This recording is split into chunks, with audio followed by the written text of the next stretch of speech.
నమస్కారం మిత్రులారా, నా పేరు పవన్. నేను ఒక త్రాగబోతున్నాండి. ఆ, ఈ రోజు ఆ, శుక్రవారం సాయంత్రం ఆ, మన గ్రంథం అధ్యయనంలో జాయిన్ అయినందుకు థ్యాంక్ యూ అండి. ఆ, బిల్ కథ, పేజ్ నెంబర్ 5. మద్యం నా విషయంలో విల్- విలాస స్థాయి దాటిపోయి అత్యవసరమైన అత్యవసరమైనదిగా తయారైంది. ప్రతిరోజు 2, తరచు 3 బాత్టబ్ జిన్ సీసాలు వాడటం పరిపాటైపోయింది. కొన్నిసార్లు చిన్న చిన్న లావాదేవీల ద్వారా కొద్దిపాటి డబ్బులు లభించేవి. దానితో బారుల్లోనూ, చిరుతిండి దుకాణాల్లోనూ బిల్లులు చెల్లింపు చేసేవాడిని. ఈ కార్యక్రమం నిరంతరంగా కొనసాగింది. విపరీతంగా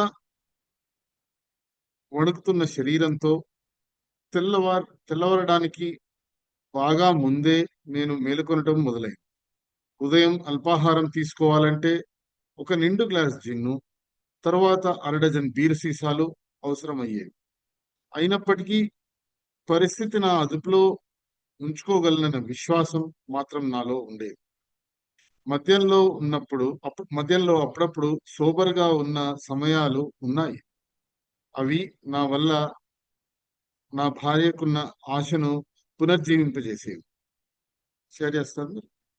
యా సో ఏంటంటే ఆ, ఈయన నా పేరు కార్తిక్ అండి. నేను త్రాగబోతుంది. లాస్ట్ వీక్ బిల్ కథ పేజ్ నెంబర్ 5 ఫస్ట్ పారా కంప్లీట్ చేసాను. సెకండ్ పారా నుంచి మొదలు పెడుతున్నాం ఇప్పుడు. లాస్ట్ టైం మాట్లాడుకున్నట్టే మనం మెల్లగా పెరుగుతూ వెళ్ళిపోయింది మద్యం. ఆ, మెల్లిగా పరిణామాలు రావటం మొదలుపెట్టినాయి మద్యానికి. సో ఇప్పుడు ఏ స్టేజ్కి చేరుకున్నాడంటే 2, 3 డబ్బులేమో మధ్య మధ్యలో వస్తాయి. నాకు కూడా అలాగే జరిగేది. ఆ డబ్బులతో కాస్త అప్పు తీర్చడం, మళ్ళీ అప్పు చేయటం, మళ్ళీ కొత్త అప్పు చేయటం. మధ్యలో ఆపేవాడిని నేను కూడా, మా భార్యకి చూపించడానికి. ఆవిడికి ఆశ పెరిగేది. అలాగే ఈయన ఆపుతుంటే పాపం లూయిస్కి ఆశ పెరగటం మొదలుపెట్టింది అని చెప్తున్నారు. Go head sir.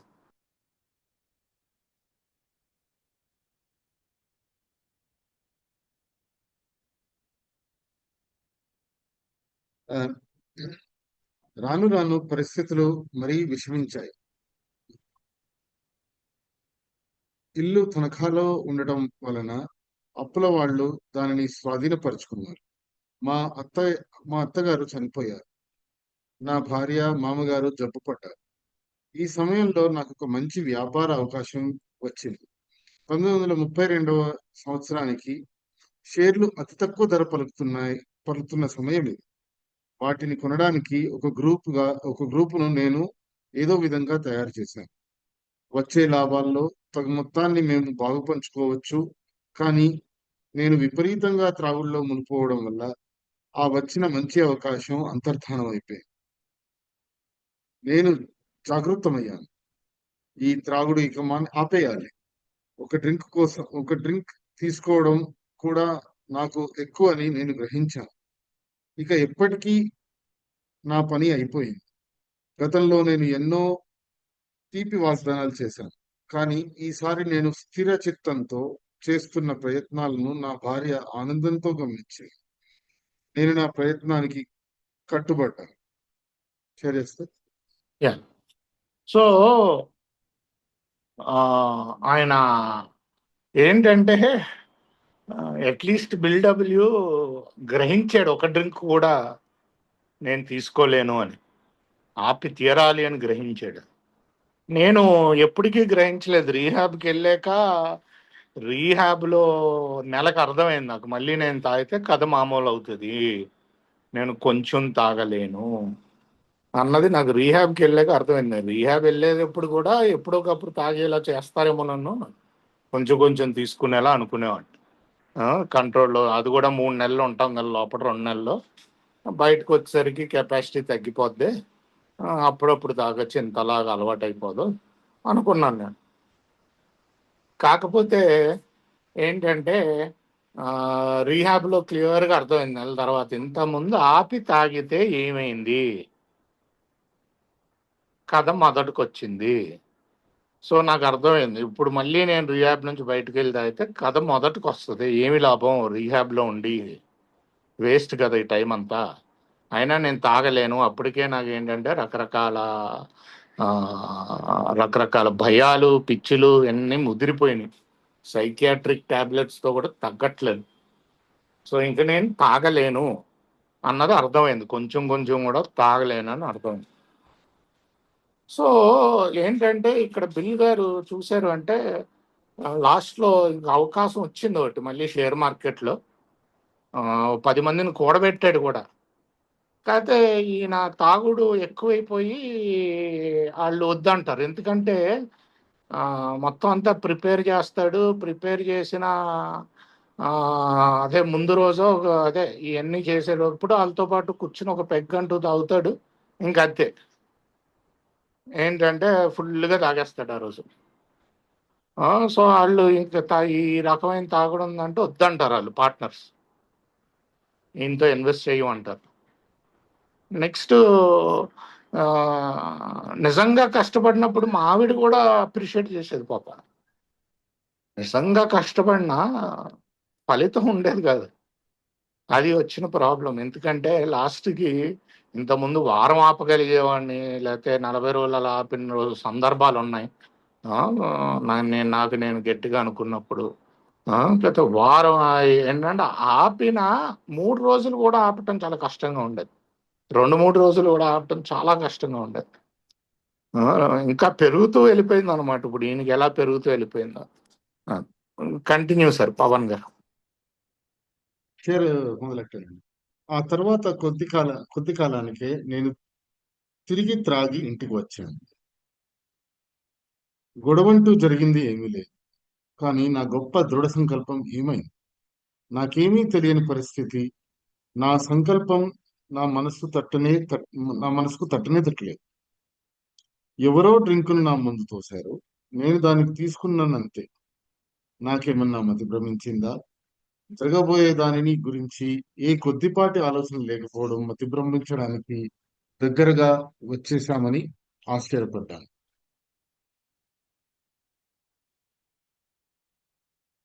నా సంకల్పాన్ని తిరిగి దృఢపరుచుకొని మరోసారి ప్రయత్నించాను.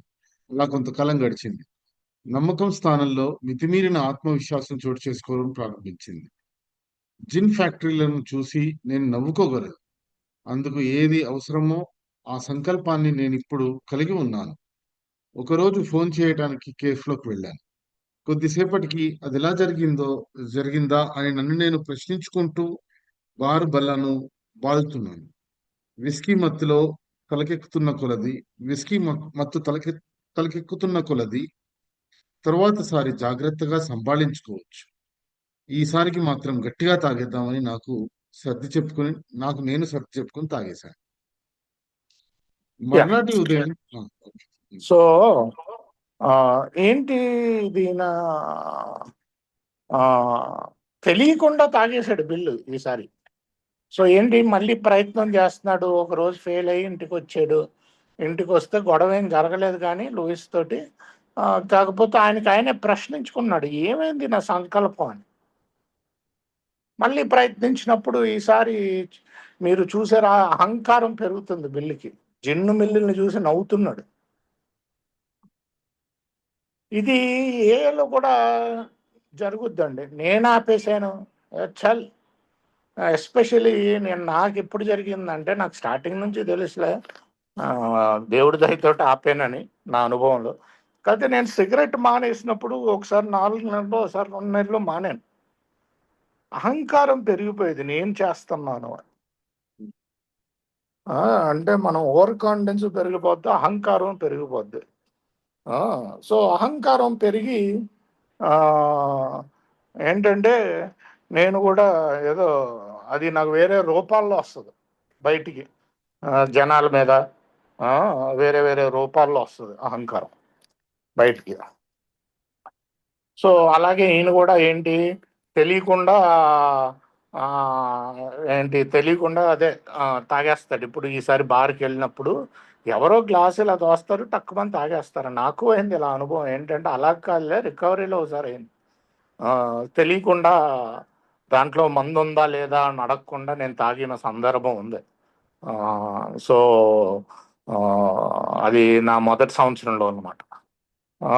సో ఏంటంటే ఆ, రెండు విషయాలు ఇక్కడ. నాకు నేనుగా ఏం చేసేస్తున్నాను అనుకుంటే అహంకారం పెరిగిపోద్ది, ఆయనకి పెరిగినట్టు. అందుకనే ప్రతి నీవు చేయగలిగిన దేవుడిని ఆహ్వానించుకో దాంట్లోకి అంటూ ఉంటా. నువ్వు చేయగలిగిన దేవుడిచ్చిన, ఏమంటారు, దేవుడిచ్చిన క్వాలిటీసే. మనం ఏం కొత్తగా తయారు చేసుకోలేదు వాటిని. నువ్వు చేయగలిగిన దేవుడిని ఆహ్వానించుకోవటం మంచిది. అహంకారానికి కొంచెం గాడ్ అనమాట అది. లేకపోతే అహంకారం పెరిగిపోతూ ఉంటుంది. రెండు, ఇది ఎంత జిత్తులు మారుదంటే అప్పుడప్పుడు అసలు మనం ఆలోచన కూడా రాదు. ఇది మందు, నేను తాగుబోతుని, నేను తాగకూడదని మామూలుగా మర్చిపోతాం, ఆయన్ని క్యాజువల్గా మందు వేసేస్తాం. అందుకని ఏదైతే ఎప్పుడు టచ్లో ఉండమంటారు మన వాళ్ళు, సో దట్ మనకు అది ఎప్పుడు గుర్తుండేలాగా. Continue sir.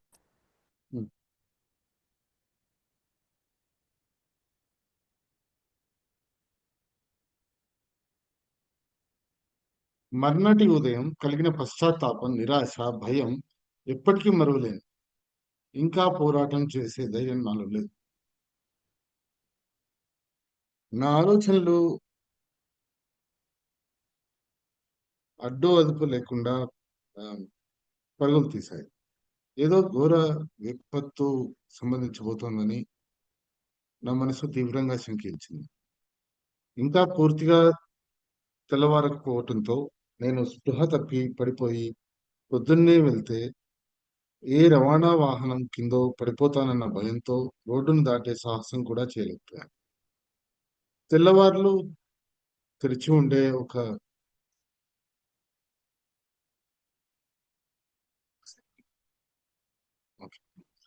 ఆమ్, తెల్లవార్లు తెరిచి ఉండే ఒక బార్లో ఒక డజన్ గ్లాసులు ఏల్ తాగాను.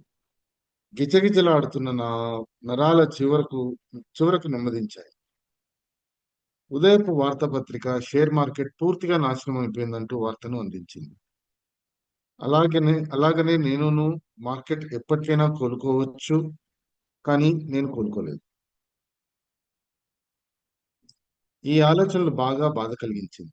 నేను ఆత్మహత్య చేసుకుంటే కాదు, ఇప్పుడు కాదు. ఆ తర్వాత నా మనసు మబ్బులు కమ్మేసింది. జిన్ అంతా సరిచేస్తుంది. 2 సీసాలు జిన్ తీసుకున్నాను. అన్నీ మర్చిపోయాను.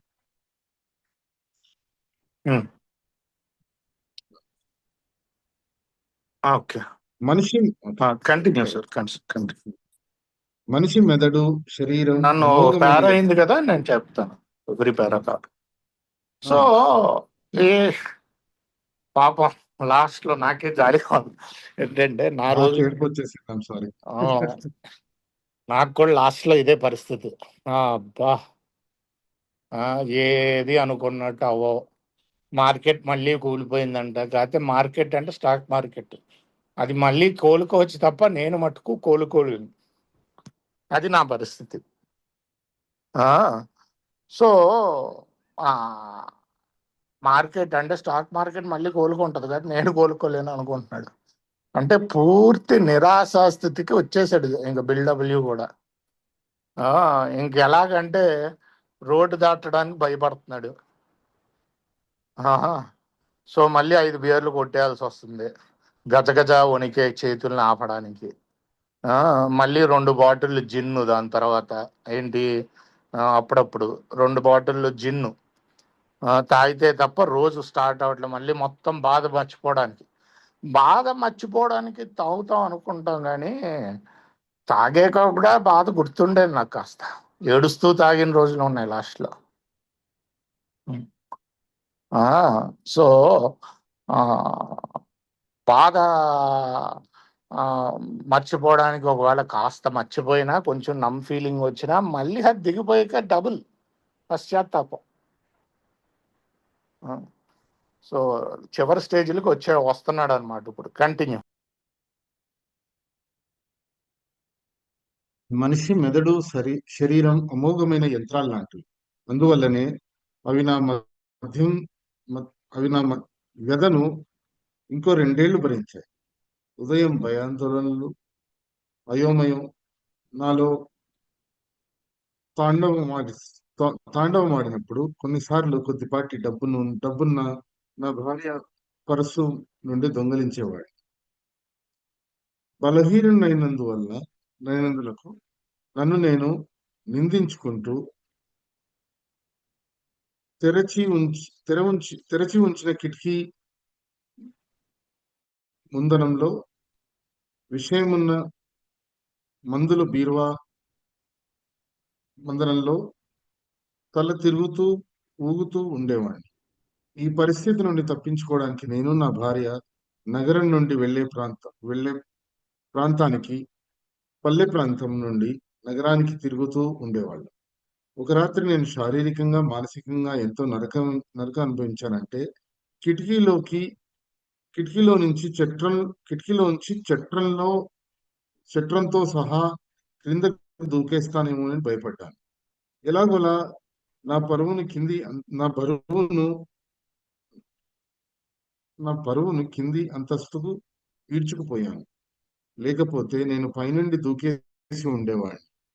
ఒక డాక్టర్ గారు వచ్చి పెద్ద మోతాదులో మత్తుమందు ఇచ్చాడు.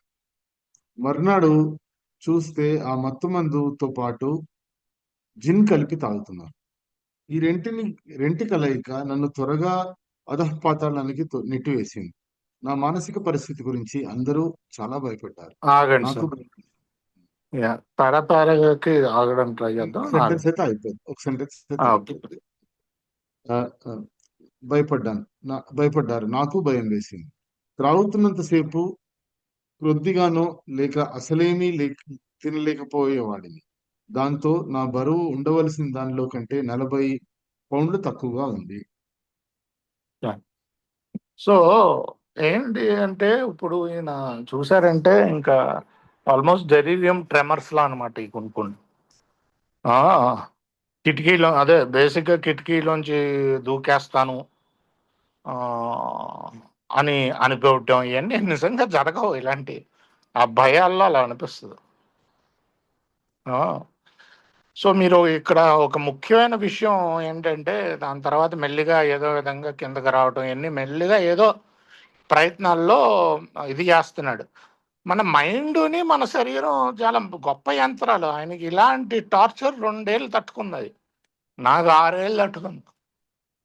నేను చేసిన అంటే మానక ద్రవ్యాలు నేనే మందు లాస్ట్ 6 ఇయర్స్ తట్టుకోకూడదు అసలు. 2011 నుంచి 16 దాకా అనుకో, 5 ఏళ్ళు 6 ఏళ్ళు తట్టుకుంది ఫుల్గా. 24 గంటలు బుర్ర భయంలో ఉండేది, అయినా చేసేవాడిని. ఎందుకో తెలీదు. సో భయం పోని చేస్తే ఏమన్నా తగ్గుద్దా భయం అంటే ఇంకా పెరిగేది. మేము చేసిన వేరే మానక ద్రవ్యం దాన్ని మళ్ళీ తగ్గించడానికి తాగేవాడిని. సో ఇది ఇలాగే కంటిన్యూ అవుతూ ఉండేది. ఇంకొక ముఖ్యమైన విషయం ఏంటంటే ఈ పారాలో డాక్టర్ గారు వచ్చి మత్తు మందు ఇచ్చారు ఇంటికి. అంటే సెడేటివ్ అనమాట. మనలో కొంతమంది ఆ ఇంజెక్షన్స్ కూడా తీసుకొని ఉంటారు, నాకు తెలుసు. ఏఏలో కొంతమంది, నేను చేయలేదు అనుకోండి ఇంజెక్షన్స్, లేకపోతే వేరే చేశాను నేను. సో బిల్డబ్ల్యూ ఇంజెక్షన్స్తో పాటు మందు కూడా తాగేసేవాడు. అంటే బిల్డబ్ల్యూ యాక్చువల్లీ డాక్టర్ బాబు అంటే 17 ఏళ్ళు వాడాడు పొద్దున్నే ఇంజెక్షన్. ఏంటి ఇది నరాలు ఆపడానికి, మళ్ళీ తాగటం సాయంకాలానికి. 17 ఏళ్ళు అంటే ఆయన అదే బేసిక్గా వాళ్ళిద్దరూ కూడా యాక్చువల్లీ చాలామంది అంటారు డ్రగ్ అడిక్ట్ల కింద కూడా వస్తారు అని. బిల్లుని బాబు ఉత్తి తాగుడే కాదు అని, ఎందుకంటే వేరే కూడా అబ్యూజ్ చేశారు బిల్లుని బాబు, ఉత్తి మందు కాకుండా, ఎస్పెషల్లీ ఇంజెక్షన్స్. సో ఈ మత్తు ఇంజెక్షన్ ఇచ్చి దానిపైన తాగితే ఉంటుంది ఇంకా మామూలుగా ఉండదు అనమాట. మామూలుగా అంటే మామూలుగా ఉండదు. సో ఎనీవే ఇంకేంటంటే మెల్లిగా ఇంకా డాక్టర్ ఇంటికి రావడం మొదలు పెట్టాడు, లేకపోతే ఈయన డాక్టర్ దగ్గరికి వెళ్ళటం మొదలవుతుంది. అంటే డీటాక్స్లు మొదలవుతాయి. కంటిన్యూ. మా బావగారు ఒక వైద్యుడు. ఆయన దయ వల్ల, మా అమ్మగారి వలన నన్ను త్రాగుడికి బానిసలైన వారి శారీరక, మానసిక పునరావాస కేంద్రంలో దేశంలో మంచి పేరున్న ఆసుపత్రిలో చేర్చారు. బెలడోనా ట్రీట్మెంట్ గా పిలువబడే చికిత్స కారణంగా నా మెదడు నిర్మలంగా తయారైంది.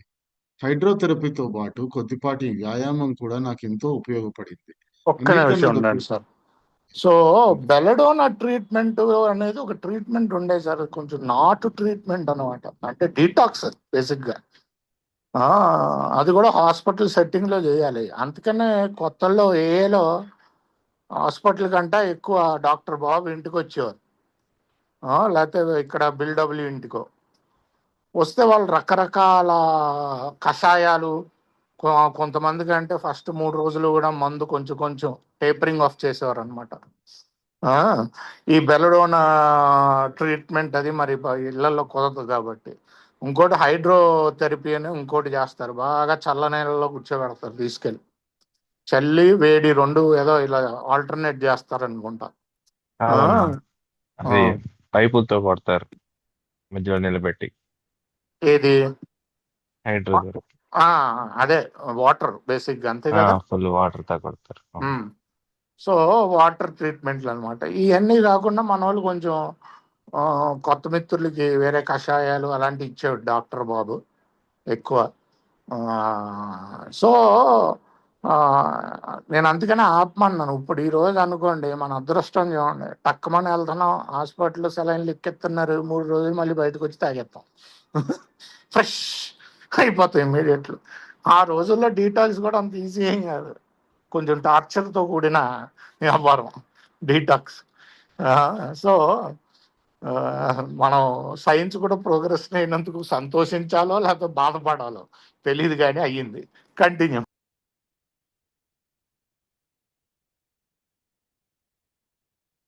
హైడ్రోథెరపీతో పాటు కొద్దిపాటి వ్యాయామం కూడా నాకెంతో ఉపయోగపడింది. ఎందుకంటే గొప్ప విషయం నాకు దయగల మంచి డాక్టర్ దొరకడం. నేను ఖచ్చితంగా స్వార్థ చింతన స్వార్థ చింతన మూర్ఖత్వం కలవాణ్ణి అని, శారీరకంగాను మానసికంగాను పూర్తిగా అనారోగ్యం పాలైనని ఆయన వివరించారు.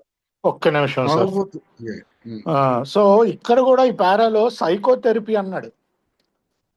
బేసిక్గా ఏం లేదు, అంటే అది ఇన్వెంటరీ టైప్లోనే ఉంటుంది కరెక్ట్గా. ఇన్వెంటరీ మన బిగ్ బుక్ ఇన్వెంటరీ కాకపోయినా సైకోథెరపీ అంటే నన్ను నేను అనలైజ్ చేసుకోవటమే. అది కూడా అది పనికొచ్చింది అన్నాడు. ఆయనకు అర్థమైంది. ఆయన స్వార్థ చింతన, ఎప్పుడు నా గురించే ఆలోచించే వాడిని, మూర్ఖత్వం ఉన్నవాడినని అర్థమైంది ఇనిషియల్గా కూడా.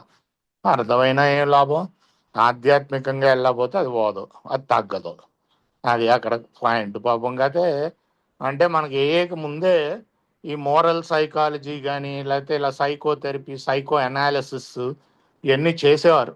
మనకి అది కూడా పనిచేయదులేండి. సో ఏంటంటే అది వేరే కథల్లో ఉంటుంది పుస్తకాల్లో.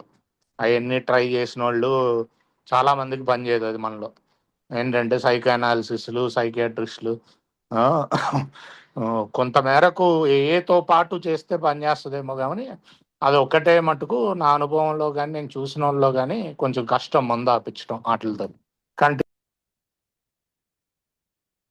తాగుబోతులు మిగిలిన విషయాల్లో తరచూ దృఢచిత్తం కలిగి ఉన్నప్పటికీ ఆల్కహాల్ను ఎదుర్కొనే విషయంలో మాత్రం వారి ఆ చిత్తం ఆశ్చర్యకరంగా బలహీనపడుతుందని తెలుసుకోవడం నాకు కొంత ఉపశమనాన్ని కలిగించింది. త్రాగుడిని ఆపాలన్న తీవ్రమైన కోరిక ఉన్నప్పటికీ నా ప్రవర్తన మార్తను నమ్మశక్యం కానంతగా ఎందుకు ఉంటుందో నాకు వివరించబడింది. నా పరిస్థితి ఇప్పుడు నాకు అర్థం కావడంతో గొప్ప ఆశతో ముందుకు సాగగలిగాను. 3-4 నెలల పాటు పట్టుదలతో కాలం గడిపాను. నేను రోజు పట్టణానికి వెళ్ళడం జరుగుతున్నది. కొంత డబ్బు సంపాదించాను. ఖచ్చితంగా నా సమస్యకి ఇదే సమాధానం, సొంత పరిజ్ఞానం. సో సొంత పరిజ్ఞానము, అది సమస్య అర్థమైంది. అంటే ఫస్ట్ స్టెప్ అర్థమైంది మనకి. కాస్తో కోస్తో మన గురించి కూడా అర్థమైంది, స్వార్థ చింతన అని ఈయనకి. సో సమస్య అర్థమైంది ఏంటంటే ఈయన తాగలేడు. ఇది యాక్చువల్లీ ఇందాకే ఎప్పుడో ఒక పేజ్ ముందే అర్థమైంది, మళ్ళీ తాగలేదు. కాకపోతే ఈయనకి ఇంకా డాక్టర్ నుంచి వచ్చింది ఈసారి, సైకాట్రిస్ట్ నుంచి. ఈయన ఇంక మళ్ళీ తాగలేడు, ఆ, సమస్య అర్థమైపోయింది. సో ఇప్పుడు మంచి ఇంకో ముక్క చెప్పాడు, వేరే విషయాల్లో తాగుబోతులు పట్టుదలతో చేసిన తాగుడు విషయంలో ఎందుకో పని చేయదు. ఆ, సో ఒక 3 నెలలు ఉంటాడు ఇప్పుడు సొంతంగా. ఆ, 3 నెలలు ఉండి మొత్తం ఏంటంటే ఇంగ్లీష్ పుస్తకంలో ఉంటుంది ది గూస్ హెల్డ్ హై అని. అంటే ఇలాగ బుర్రెత్తుకుని తిరిగేవాడు అనమాట బేసిక్గా. ఆ, ఆ, ఇప్పుడు రోజు ఉద్యోగాలు చేస్తున్నాడు, డబ్బులు సంపాదిస్తున్నాడు. ఆ, తాగుడు మానేస్తే చాలు సొంత పరిజ్ఞానము, నా నాలో ఉన్న అదే నాకు అర్థమైపోయింది నా ఫాల్స్ ఏంటో, ఇంకా నేను అవి చెయ్యను, నేను మంచిగా బతికేస్తా ఆహా, అన్న సొంత పరిజ్ఞానం. ఎంత నాలెడ్జ్ ఉన్నా మనకి బిగ్ బుక్ తోటి, నేను రోజు దాన్ని ఇన్వెంటరీ రూపంలో, ప్రార్థనా ధ్యానంలో, రోజు ఫస్ట్ 2 స్టెప్స్ అడ్మిటెన్స్ రూపంలో, ఆ, ఈ రూపాల్లో పెట్టకపోతే, అమెండ్ చేయాల్సి వస్తే అమెండ్ చేసే దాంట్లో, సర్వీస్ చేయాల్సి వస్తే సర్వీస్ చేసి చేయాల్సిన ఈ యాక్షన్లో పెట్టకపోతే వేస్ట్. నాకైతే వారంలో మళ్ళీ జబ్బు వెనక్కి ఎన్ని చేస్తున్నా రోజుకు 2-3 సార్లు జబ్బు బాగానే వస్తుంది, ఎస్పెషల్లీ వేసినప్పుడు. ఆహా, చెయ్యకపోతే ఇంకా నాకు అదేంటో నాకు తెలుసు. సో జ్ఞానం కాదు, అందుకనే స్టెప్ వర్క్ చేస్తే రిలాప్స్ అవరా అని చాలా మంది అడుగుతారు. అఫ్ కోర్స్ రిలాప్స్ అవుతారు, వాడు స్టెప్స్ వర్క్ రోజు చేయటం ఆపేస్తే. యూజువలీ ఆపరు కాదు, ఎందుకంటే వాళ్ళకి అర్థం అవుతుంది అప్పటికే. అందుకనే స్టెప్ వర్క్ చేసిన వాళ్ళు ఎక్కడో అక్కడ దొరుకుతాడు నీకు రిలాప్స్ అయినోడు. స్టెప్పులు చేయని వాళ్ళు రోజు దొరుకుతారు మీకు రిలాప్స్ అయిన వాళ్ళు. సో ఆ ఎక్కడో ఒక్కడిని దొరికిన వాడిని పట్టుకుని చూడు ఆడు రిలాప్స్ అయ్యాడు, ఆడు రిలాప్స్ అయ్యాడు అంటారు. కాదు, మన చుట్టూ చేయని వాళ్ళు రోజు పడిపోతూనే ఉంటారు. పాయింట్ ఏంటంటే స్టెప్ వర్క్ చేసిన రోజు 12 ప్రాక్టీస్ చేయాలి, 1 డే ఎట్ ఎ టైం. అది ఎలా ప్రాక్టీస్ చేయాలో నేర్చుకునేది. సొంత పరిజ్ఞానం పనికి రాదు భయ్యా. ఇక్కడ ఎవరైనా ఏమన్నా షేర్ చేస్తానంటే 1 నిమిషం ఆపుతాను. ఎవరు ఇది చేయకపోతే మనం చదవటం కంటిన్యూ చేద్దామండి. పవన్ గారు ఏమంటారు? చేస్తానండి. నేను పవన్ తాగుబోతు. గమనించే ఉంటారు, ఒక 3 పారాగ్రాఫ్స్ క్రితం గొంతు తడబడిపోయింది. ఆ ఆఖరి రోజులు ఎట్లా ఉంటాయి అనేది. అంటే పాయింట్ ఏంటంటే, ఉమ్, ఆ ఆఖరి రోజులు చాలాసార్లు వచ్చినాయి. ప్రోగ్రామ్ లోకి వచ్చాక కూడా ఆఖరి రోజులు చాలాసార్లు వచ్చినాయి. చావు బతుకుల్లో అడ్మిట్ అవ్వడం ఇవన్నీ జరిగినాయి. కానీ దాన్ని ఏమంటారు, ప్రోగ్రామ్ ఫాలో చేశాను, చేసినట్టు చేశాను, బాగా యాక్షన్ చేశాను. కానీ ఆ, ఒక్కటి మాత్రం నిజం సార్, ఇది ఈ వ్యాధి అనేది పగవాడికి కూడా రావద్దు. ఆ ఆఖరి క్షణాలు ఉంటాయి చూసావా, అది బిఫోర్, అంటే hopefully I won't relapse, God willing, but అది అది కింద తగులుతుంది చూసారు, మొత్తం రాచి రంపాన పెట్టి రోడ్డు మీద పడేసి, పొద్దున్న లేవగానే కన్ఫ్యూజన్. నేను చక్కగా రాశాడా, పొద్దున్న 3-3:30కు లేచేవాడిని, అప్పుడు ఏ బార్లు ఓపెన్ ఉండవు, ఇంట్లో మందు లేకపోతే విపరీతమైన కోపం వచ్చేది, బాధ అనిపించేది, మేడ మీద దూకాలనిపించేది. ఏ, అమ్మ అసలు అది, అంటే అలాంటి జీవితం ఎందుకు జీవిస్తున్నాం? ఇందాక మీరు చదివినట్టు మిగతా అన్ని విషయాల్లో చాలా దృఢ నిశ్చయం ఉంటుంది. నేను ఆఫీస్లో అట్లా కొట్టేయాలి, ఇట్లా కొట్టేయాలి, అది కొనాలి, ఇది కొనాలి, నేను ఇంకోటి చేయాలి, ఇంకోటి చేయాలి, అన్నిట్లో పట్టుదల పనికి వస్తుంది. ఒక్క మందు దగ్గరకు వచ్చే వరకు విపరీతమైన పవర్లెస్నెస్. ఒక్క చుక్క ఎట్లన్నా పడింది అంటే ఒగ్గే, ఇక మళ్ళీ తలెత్తి చూసేది లేదు. కానీ ఇంకోటి గమనించింది ఏంటి అంటే, కొన్ని సార్లు ఏమో 1-2 డ్రింక్స్ తోటే పడిపోయాడు, ఇంకొన్ని సార్లు 3-4 బాటిల్ తాగినా పడేవాడిని కాదు. అంటే కంప్లీట్ గా ఇందాక వాడు చెప్పినట్టు, మెదడు శరీరం అనేది ఒక మంచి గొప్ప పరికరాలు, వాటిని కూడా కన్ఫ్యూజ్ చేసేసి పెట్టేసి. అంటే పాయింట్ ఇస్, నేను చాలా ప్రోగ్రామ్ లో చాలా వేషాలు వేసానండి. నా నేను చాలా ఇంటలెక్చువల్ అని నాదొక ఏదో అభిప్రాయం. ఈ ప్రోగ్రామ్ ఏముంది, బుక్ చదివేస్తే చేసేయగలను, స్పాన్సర్ ఎందుకు, ప్రోగ్రామ్ ఎందుకు, స్టెప్పులు ఎందుకు, బాగుండేది. కానీ ప్రోగ్రామ్ ని సీరియస్ గా తీసుకుని ఈ రోజు పెద్ద సీరియస్ తీసుకుని పొడిచింది ఏం లేదు, కానీ కొత్త గొప్ప సీరియస్ తీసుకునే వరకు నాకు రికవరీ రాలేదు. But for that I'm grateful. ఈ ఈ ఈ రోజు చదివిన అధ్యాయాల్లో రాసిన ప్రతి ఒక్క అక్షరం I can relate to it. అందుకే ఆగలేదు ఒక నిమిషం. So thank you for it. Thank you అండి. శ్రీనివాస్ గారు. గుడ్ ఈవినింగ్ ఫ్రెండ్స్, నేను తాగబోతున్న పేరు శ్రీనివాస్. దీని మీద ఒక అభిప్రాయం లాంటిది వచ్చిన ఇక్కడ ఈ అధ్యాయంలో సైకో అనాలిసిస్ గురించి చెప్పారు. ఆ సైకో అనాలిసిస్ గురించి వింటుంటే రీసెంట్ గా నేను ఈ Sigmund Freud the life history విన్నా ఓ పాడ్కాస్ట్ లో. సిగ్మండ్ ఫ్రాయిడ్ ఆయన ఫాదర్ ఆఫ్ సైకాలజీ. ఆయన దగ్గర పనిచేసిన కార్ల్ యంగ్. అయితే వీళ్ళ ఇద్దరి భాగస్వామ్యం కూడా ఆ టైంలో సైకో అనాలిసిస్ దాని ప్రకారం ఈ కార్ల్ యంగ్ వీళ్ళంతా కూడా మన బిఫోర్ ఏ ఏ చరిత్రలో వీళ్ళ భాగస్వామ్యం కూడా ఉంది అని తెలిస్తే నాకు చాలా ఆశ్చర్యము, కొంచెం గర్వము. ఈ రోగ లక్షణాలు అప్పటి నుంచి ఉన్నాయి, ఫాదర్ ఆఫ్ సైకాలజీ. అయితే సిగ్మండ్ ఫ్రాయిడ్ ఆయన లైఫ్ హిస్టరీ కూడా వింటుంటే ఆయన ఒకటే విపరీతంగా సైకో అనాలిసిస్ చేసుకుంటూ సిగార్లు కాల్చేవాడు. ఆ సిగార్లు కాలుస్తూ ఆయనకు మౌత్ క్యాన్సర్ వచ్చింది. ఆ మౌత్ క్యాన్సర్ వచ్చి అట్లనే బతుండో 20 ఏళ్ళు. లాస్ట్కి రోగం నుంచి చచ్చిండు. ఆ సిగ్మండ్ ఫ్రాయిడ్ కూడా సూసైడ్ చేసుకుని చచ్చిపోయాడు. హై డోస్ ఆఫ్ ఇంజెక్షన్స్ తీసుకొని స్వచ్ఛందంగా మరణం చేశాడు. ఆయన డెప్యూటీ కార్ల్ యంగ్. ఆ కార్ల్ యంగ్ మళ్ళీ ఇద్దరికి అభిప్రాయ భేదాలు ఉన్నాయి. అక్కడి నుంచి సైకో అనాలిసిస్ ఈ ఆల్కహాలిజం నుంచి అక్కడ కూడా పనిచేసిండ్రు అని ఆ పాడ్కాస్ట్ లో వింటే కొంచెం గర్వంగా అనిపించింది. ఇప్పటి నుంచి 1860లో పుట్టిన సిగ్మండ్ ఫ్రాయిడ్. అంటే నా రోగం గురించి అప్పటి నుంచి పనిచేస్తుండ్రు అని తెలిస్తే కొంచెం అమ్మాయ మన కోసం వీళ్ళంతా పనిచేసిండ్రు ఆయన అని అనిపించింది. థ్యాంక్ యూ, అవకాశం ఇచ్చింది. థ్యాంక్ యూ అండి. ఇప్పుడు ఏంటంటే మీరు చెప్పిందంతా కరెక్ట్. యాక్చువల్లీ ఏంటంటే Sigmund Freud was father of psychology and psychiatry. ఆయన శిష్యుడు, వన్ ఆఫ్ ద శిష్యుడు కార్ల్ యంగ్.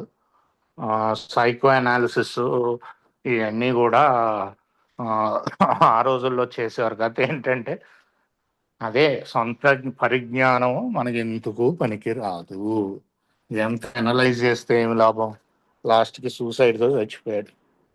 అది సో కతే. కార్ల్ యంగ్ స్పిరిచువాలిటీ బాగా నమ్మేవాడు. ఎందుకంటే షాడో వర్క్ అని చాలా చేశారు అది. సో యాక్చువల్లీ కార్ల్ యంగే చెప్తాడు కదా ఎవరికి రొనాల్డ్ హెచ్కి, అరే బాబు నువ్వు వెళ్ళి స్పిరిచువల్ ఆధ్యాత్మికత పట్టుకో, ఏదన్నా మతాన్ని పట్టుకో, నీకు అది ఒక్కటే దారి అని, తాగుడు ఆపడానికి. అప్పుడు వస్తాడు ఆక్స్ఫర్డ్ గ్రూప్స్కి. దాని తర్వాత చాలా ఏళ్ళకే బిల్లుకి గుర్తొచ్చి లెటర్ కూడా రాస్తాడు కార్ల్ యంగ్కి. కార్ల్ యంగ్ రిప్లై కూడా ఇస్తాడు దానికి, బిల్డబ్ల్యూకి. అప్పటికే చాలా పెద్దదైపోయి ఉంటుంది, 60లో రాస్తాడు అనుకుంటా, 1960లో. దాంట్లో ఒక ఏంటంటే చాలా ముఖ్యమైన లైన్ ఒకటి రాస్తాడు కార్ల్ యంగ్. బాబు తాగుబోతులు ఎప్పుడు కూడా పుట్టినప్పటి నుంచి వాళ్ళందరూ కూడా గాడ్ సీకర్స్ అని రాస్తారు. దైవం కోసం తప్పిస్తున్నారు, లోపల ఏదో తప్పిస్తుంది దైవం కోసం తాగుబోతులకి. కాకపోతే వాళ్ళు వేరే వాటిలో ఆనందాన్ని పొందుతున్నారు, దాన్ని తెచ్చుకోవడానికి ట్రై చేస్తున్నారు. అందుకనే మన ఏలో చాలా మంది అదొక వెలితి ఉంటది అంటారు లోపల. నాకు ఉంటుంది అది, ఆ వెలితిలాగా చిన్నప్పటి నుంచి ఉండేది. అదొక వెలితి, అది ఎలా చెప్పాలో తెలియదు ఆ వెలితి ఏంటో. ఆ వెలితిని నింపడానికి చేసేవాడిని. కొంతమంది బుక్స్ ద్వారా చేస్తారు, కొంతమంది చదువు ద్వారా చేస్తారు, కొంతమంది సినిమాలు, నాలాంటాడు స్కూల్ బంక్ కొట్టి సినిమాలు, ఇంట్లో దొంగతనాలు చేసి ఏదో ఒకటి ఎంజాయ్ బయట నుంచి. ఆ వెలితి ఈ రోజుకి కూడా ఉంటుంది. అది అందుకనే కొంచెం ఫెలోషిప్ అవసరం. దాంట్లో నేనేం సిగ్గుపడట్లే. చెప్పడానికి సిగ్గెందుకు, నేను రోజు ఎంత ప్రాక్టీస్ చేస్తున్నా నాకు ఏం అవసరమో అది తీసుకుంటా. అందుకనే స్టూల్కి 3వ లెగ్ ఫెలోషిప్. అలాంటి వెలితిని నింపడానికి నేను మొత్తం దేవుడి మీద ఆధారపడతాను నాకు అంటే అది అహంకారమే నా ప్రకారం. నాకు అంత సినిమా లేదని నాకు అర్థమైంది. ఇలాంటి ఎన్ని అహంకారాలు వేషాలు వేసా. ఈ రోజుకి నాకు అది అవసరమా అంటే అవసరం.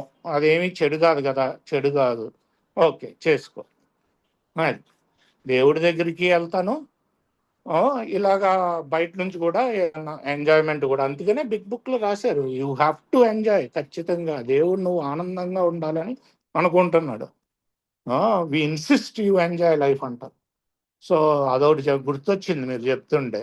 ఏంటంటే మనం పుట్టినప్పటి నుంచి ఆ వెళ్తుంది నింపుడు. అదే we are basically god seekers. Misplace అయ్యింది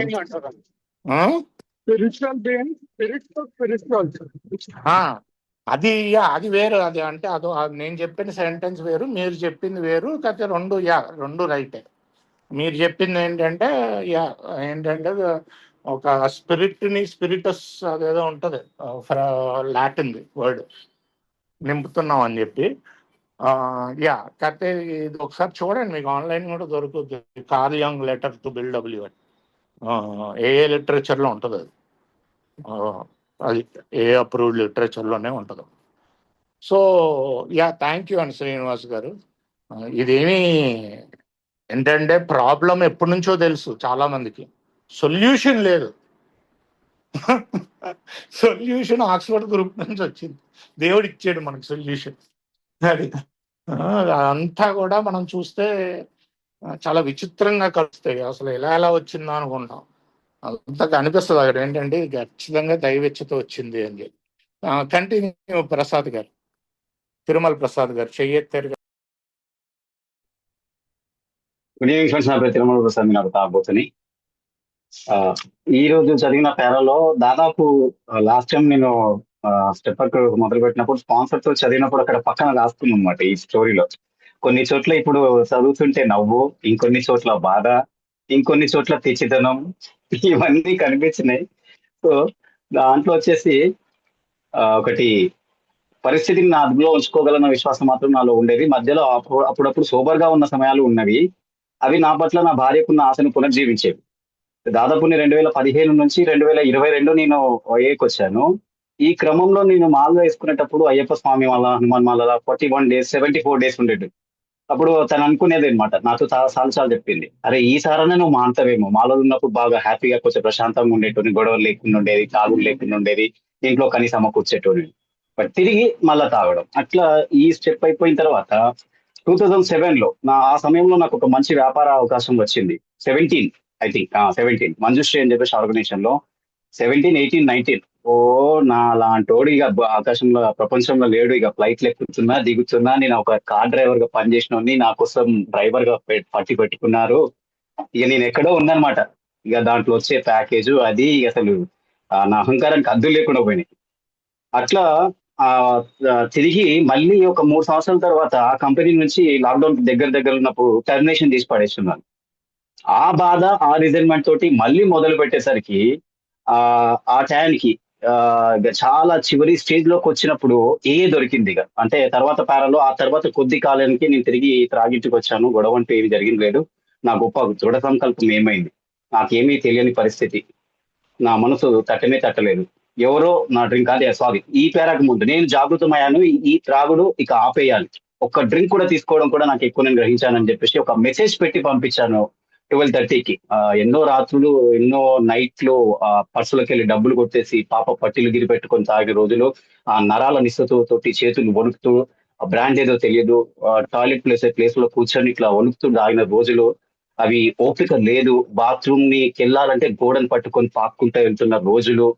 ఇవన్నీ సడన్ గా ఇట్లా స్ట్రైక్ అయినాయి. తర్వాత మెసేజ్ పెట్టి వదిలిపెడితే గాడ్ గ్రేస్, మా మిసెస్ మొబైల్లో చదివేటప్పుడు ఆ రోజు మార్నింగ్ 12:30కి నా వల్ల కావట్లేదు, బతకలేకపోతలేను, చావలేకపోతలేను, ప్లీజ్ నన్ను దీని నుంచి బయటికి తీయని చెప్పేసి మెసేజ్ పెట్టడం, సంబంధించిన తను పేపర్ యాడ్ చూడడం, తర్వాత నేను ఏకి రావడం, ఆ తర్వాత 2 సంవత్సరాల నుంచి ఆగకుండా ఉండడం జరిగింది. ఆ తర్వాత ఇక్కడ లేకపోవడం, మతి భ్రమించడానికి దగ్గరగా వచ్చాను, ఆశ్చర్యపడ్డా, తాగాను అంటే 2 సంవత్సరాల తర్వాత మళ్ళీ నేను తిరిగి తాగానండి. అది ఎక్కడ నా సంకల్పాన్ని తిరిగి మరోసారి ప్రయత్నించాను. అంటే ఈ తర్వాత స్టెప్ అంటే తర్వాత కొద్ది కాలానికి నేను తిరిగి తాగి ఇంటికి వచ్చాను. అంటే 2 సంవత్సరాలు నేను దాదాపు 1.21 నెలలు అంటే నియర్ బై ఇంకో 1 మంత్ అయితే సెకండ్ ఇయర్ టోకెన్ తీసుకోవాలి. మళ్ళీ నేను తాగాను. అది ఏ సందర్భాలు తాగానని ఇక్కడ పక్కన రాసుకున్నానండి. వడి బియ్యం అని చెప్పేసి పిలిస్తే అక్కడికి పోయి నేను ఆ 2 years లో ఎన్నో ఫంక్షన్‌లో పోయినాను. వాళ్ళు తాగితే నేను తాగలేను. టాయిలెట్ వచ్చినా పోయి బార్లలో పోసేటోడిని.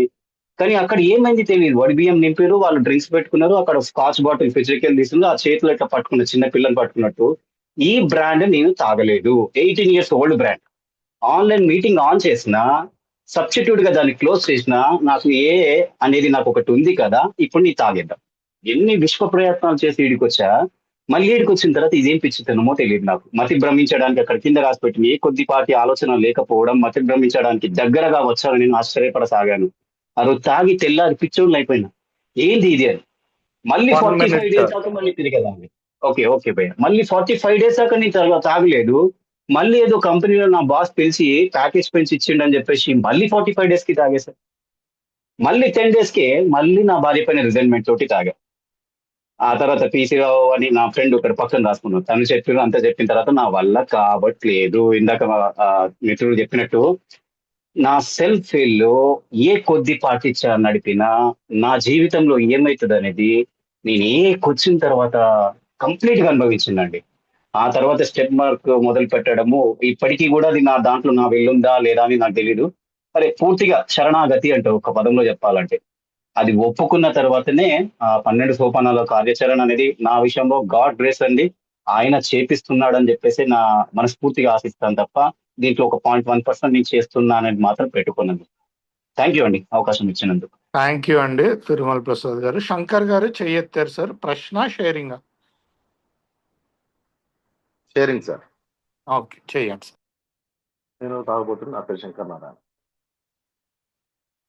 నాకు చిన్నప్పటి నుంచి కొద్దిగా ఇన్వెంటరీ కనుక్కుంటే బాగా ఇంట్రెస్ట్ సార్. ఏదైనా గాని ఒకసారి కనుక్కుంటాం వదిలేసాను. నాకు 2014లో నా టేబుల్‌లో ఒక బుక్ ఉండేది సార్. ఒక 30 పేజెస్ బుక్. వివేకానంద స్వామీజీ గారిది. The power of the mind. దాంట్లో ఉంటుంది సార్. ఆయన వివేకానంద స్వామీజీ గారు స్టేజ్ పైన ఉంటారు. అక్కడ ఎక్కడో దూరంగా కూర్చునే వ్యక్తి యొక్క నెక్స్ట్ వాడు మూవ్‌మెంట్స్ చెప్తాడు సార్ వివేకానంద స్వామీజీ గారు. ఆ బుక్‌లో రాసుంటదనమాట. అంటే ఇది ఇంగ్లీష్‌లో ఉంది. ఆ బుక్ మళ్ళీ పోయింది. ఆ బుక్ పోయినందుకు చాలా బాధపడినాను. ఎందుకంటే ఆ బుక్ ఆ రూమ్‌లో ఉన్నప్పుడే నేను ఎక్కువ తాగి రిహాబ్‌కి పంపబడినాను. ఆ బుక్‌లో అంత పవర్ ఉంటది సార్ మైండ్‌కి అసలు వివేకానంద స్వామీజీ గారు. నెక్స్ట్ మూవ్‌మెంట్ చెప్పగలుగుతాడంటే ఆయనకెంత పవర్ సార్ అసలు. అంటే మైండ్ పవర్ ఏమైంది. సిగ్మండ్ ఫ్రాయిడ్ హిస్టరీ అంతా చదివాను నేను. అరిస్టాటిల్ అన్నీ. అంటే నేనెట్లా అంటే సార్ ప్రెస్‌లో పనిచేసేవాడిని. రాత్రి 2 గంటలకు అయిపోతుంది సార్ ప్రెస్. కొన్నిసార్లు 2కు, 3కు స్టార్ట్ చేసి 5:30కు తాగేవాడిని. అట్లా ఉండేది. మళ్ళీ అనంతపురంలో ఉన్నప్పుడు 2 గంటల వరకు పని చేసేవాడిని. పొద్దున 6:30, 7కంతా గ్రూప్ 1 కోచింగ్ సెంటర్‌లో ఉండేవాడిని. కానీ రాంబిషన్ అంటే ఖచ్చితంగా కొట్టాలా ఏదో అనేసి. మా సార్ అనేవాడు, "ఏందమ్మా ఇట్లా పని చేస్తావు" అని. అంటే చాలా తపన సార్ కొట్టాలా మంచి పొజిషన్ కొట్టాలి. అట్లా ఉండేది సార్. అంటే ఒక టార్గెట్ ఫిక్స్ అయితే ఆల్కహాలిక్ అనేది టోటల్ వర్కాలిక్ సార్. అంటే నన్ను చూసే నేను చెప్తాను. నేను వేరే వాళ్ళని కూడా చూసినాను కూడా. వాడు ఎంత పని చేస్తాడని ఎంతగానో తెగిస్తాడు సార్ అసలు. వాడు ఏం భయపడ్డు అసలు. ఆ స్ట్రెంగ్త్ అంతా కూడా ఆ స్పిరిట్ కంట్రోల్ చేసుకోగలుగుతుంది సార్. నార్మల్ పర్సన్ అంత ప్రెషర్ భరించలేడేమో. సో ఆల్కహాల్ ఉండడం వల్ల బ్రెయిన్ కొంచెం బ్యాలెన్స్ అవుతుందని నా ఆలోచన సార్. నా అభిప్రాయం మాత్రం. దాని తర్వాత మందు పానేసిన తర్వాత అంటే రిహాబ్ నుంచి బయటకు వచ్చిన తర్వాత భయం అనే డెఫినేషన్ చూసినా సార్. ఎంత అంటే అంతవరకు ఆల్కహాల్ ఉన్నంత వరకు ఎంత ధైర్యంగా ఉండేవాడినో ఆ భయాన్ని చూసినాను అసలు. భయం అనేది ఏంటి చూశాను.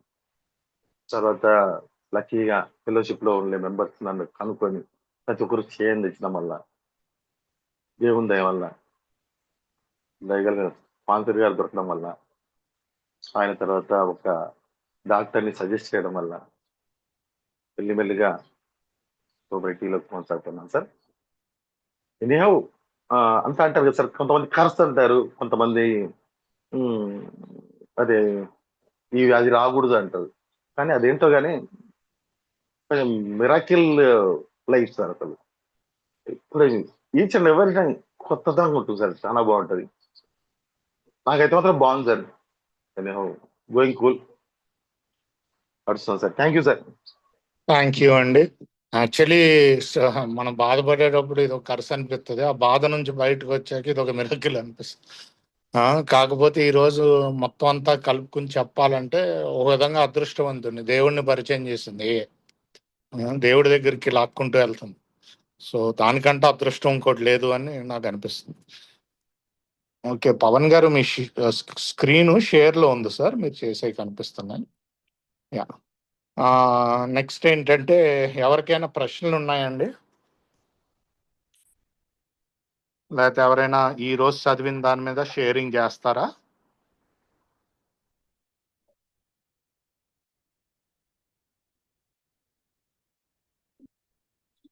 నా పేరు కార్తీక్, నేను తాగుబోతు.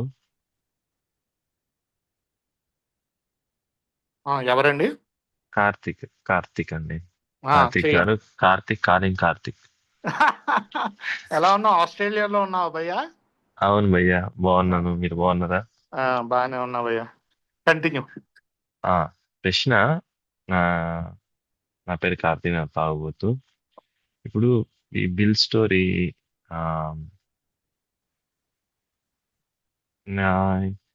ఇప్పుడు నా లైఫ్లో నాకు అంత చెయ్యి అనకడము, డీటాక్స్కి వెళ్ళడము, తర్వాత రీహాబ్కి వెళ్ళడము, ఇవన్నీ జరగల. సో ఇనీషియల్గా నేను కొంచెం ఇబ్బంది పడ్డా. వీళ్ళు డై హార్డ్ తాగుబోతులు, ఇది బాబు అయితేనేమి, బిల్ అయితేనేమి. సో నేను అర్లీ మార్నింగ్ డ్రింకర్ కాదు, తాగింది లేదు ఎప్పుడు. సో ఇది ఐడెంటిఫికేషన్ కోసం నేను కొంచెం ఇబ్బంది పడ్డా. విఏ అగ్నాస్టిక్ ఫస్ట్ పేరాలో అడుగుతారు కదా, మీకు తాగాలని కోరిక ఉన్నా, తాగలేకపోతున్నా, తాగుడి మీద మీకు ఎటువంటి నియంత్రణ లేకపోయినప్పటికీ మీరు తాగుబోతులు అయి ఉండొచ్చు. సో నా ప్రాబ్లం కన్సిస్టెన్సీ. సో ఇప్పుడు న్యూ కమర్ వచ్చిన తర్వాత ఈ పేరా చదివితే, ఈ బిల్ స్టోరీ ఐడెంటిఫికేషన్ చేయకపోతే కొంత ఆగుతాడు అనేది నాకు ఎప్పటి నుంచో ఈ ఐడెంటిఫికేషన్ మీద కొంత డౌట్ ఉండేది. మీకు అర్థమైంది అనుకుంటా ప్రశ్న. అర్థమైంది, నాకు అర్థమైపోయింది. Thank you sir. నేను తాగుబోతు కాదని నాకు ఆ డౌట్ లేదు, నేను పక్కాగానే. కానీ ఇలా question, sorry, carry on Karthik. Yeah, నా పేరు కార్తీక్ అండి, తాగుబోతు. సో నాది కూడా అంతేనండి, నాకు ఎప్పుడు బ్లాక్అవుట్ అవలా. నేను మార్నింగ్ డ్రింకర్ లాస్ట్లో అయ్యాను అనుకోండి, అది వేరే విషయం. స్టార్టింగ్లో నేను అలాగే అనుకునేవాడిని. కాకపోతే అందుకనే కొత్తగా వచ్చిన వాటితోటి చాలా మంది బిల్లు కథ చదువుతారు, ఫైన్, వాళ్ళు చదివితే నేను డాక్టర్ గారి అభిప్రాయం చదువుతాను. మీరు అన్నట్టు దేవుడి ఉనికిని నిరూపించలేము అన్నవారు ఆ అధ్యాయంలో చాలా క్లియర్గా ఉంటుంది డెఫినేషన్. అది కాకుండా మోర్ అబౌట్ ఆల్కహాలిజంలో ఏంటంటే ఇంకో చోట క్లియర్గా మీరు ఎంత మోతాదు తాగుతారు, ఎంత కాలం తాగుతారు కాదు అని ఉంటుంది. అలాగే డాక్టర్ గారి అభిప్రాయంలో రకరకాల మంది గురించి చెప్పి ఎవరైనా ఉండొచ్చు, నీకు ఈ ఎలర్జీ ఉంటే నువ్వు తాగుబోతువి, నీ పని అయిపోయింది అంటాడు, యు ఆర్ డూమ్డ్ అంటాడు. అది సో ఇది ఈ లిటరేచర్లో ఒక్కొక్కళ్ళు ఒక్కో చోట ఐడెంటిఫై అవుతారు. కామన్గా ఐడెంటిఫై అయ్యేది కేవలం నా అభిప్రాయం మాత్రమే, నేను తప్పు కూడా అయి ఉండొచ్చు. డాక్టర్ గారు, అదే డాక్టర్స్ ఒపీనియన్ కామన్, ఎందుకంటే అలర్జీ కామన్ అందరికీ. అక్కడ ఏమంటాడు, నీ మోతాదిలో ఎక్కడ దేవుడు ఉనికిని నిరూపించలేని దాంట్లో అక్కడ యాక్చువల్లీ ఏ డెఫినేషన్ ఉంటుంది తాగుబోతుంది. ఆ డెఫినేషన్ ఏంటంటే నువ్వు నిజంగా ఆపుదాం అనుకున్నా ఆపలేకపోతున్నావు, లేదా తాగుతున్నప్పుడు మోతాదు మీద నీకు కంట్రోల్ లేదు, ఎంత తాగుతావు అని. అంటే ఒక పెగ్గు తాగా ఆపుతాను అలా అనలేవు, నువ్వు తాగినప్పుడల్లా ఫుల్గా తాగుతావు. అది సో ఆ డెఫినేషన్ కరెక్టే. కాకపోతే ఏంటంటే ఆ, ఈ బుక్లో ఒక్కొక్క చోట ఒక్కొక్కళ్ళు ఒక్కో విధంగా ఐడెంటిఫై అవుతారు. మీ ప్రశ్నకి మీరు చెప్పింది కరెక్టే. ఆ, కాకపోతే బుక్లోనే రాశాడుగా, మీరు ఇప్పుడు దాకా అవ్వలేదు అనుకుంటే ఇవన్నీ జరుగుతాయి. ప్రోగ్రెసివ్ డిసీజ్ అని రాశాడు కదా. సో ఇంకా ఆ, అక్కడ దాకా ఈవినింగ్ దాకా అదే మార్నింగ్ తాగలేదంటే మార్నింగ్ తాగటం జరుగుద్ది. యు ఆర్ ఎలిజిబుల్ టు అని చెప్తారు. ఆ, సో ఇంకోటి ట్రై చేసి కూడా రమ్మంటారు. నీకు ఆ, ఇంకా డౌట్ ఉంటే వెళ్ళేసి రా, ట్రై చేయి, ఆ, ట్రై సో చేసి రా. ఉమ్. ఇది ఆయన కథ. సో ఈయన కథ ఏంటంటే వీళ్ళ ముదిరిపోయిన తాగుబోతులు. అప్పుడు ఎందుకు ముదిరిపోయారు ఇంతలా అంటే మీలో వాళ్ళకి ఏ లేదు, మనకి రెడీమేడ్గా ఉంది. మీరు అంత ముదరకుండా లోపలికి వచ్చేసారు. ఒకవేళ ఏ లేకపోతే మనం అలాగే ముదిరిపోతున్నాము ఈ ఈ ఈ స్టేజ్ దాకా, మీరు నేను. అది సో మీరు అది చెప్పిన పాయింట్ కరెక్టే. కాకపోతే అది వాళ్ళ కథ. వాళ్ళు తాగుతూ వెళ్ళారు కాబట్టి ఆ స్టేజ్కి వెళ్ళారు. కాకపోతే నిజమైన తాగుడు ప్రాబ్లం అన్నది ఆ ఎలర్జీని అబ్సెషన్. తాగుడు ఆపలేకపోవటం, ఆపాలనుకున్నా, లేదా ఓ పెగ్గుతోటో 2 పెగ్గులతో ఆపలేకపోవటం. ఈ రెండాట్లు ఒకటి ఉంటే చాలు, 2 ఉండక్కర్లేదు కూడా. సో హోప్ఫుల్లీ మీరు ఆన్సర్ చేశారేమో, నా అనుభవంతో చెప్పాను. 100% చేశారు. Thank you so much. ఎందుకంటే ఇది రీఫ్రెష్ చేసుకుంటాను. మీరు కరెక్ట్ గా చేశారు. Thank you so much. ఇక్కడితో సమయం అయిపోయిందండి. రికార్డింగ్ ఆపుతున్నాను. ఎవరైనా ప్రశాంత ప్రార్థనతోటి మీటింగ్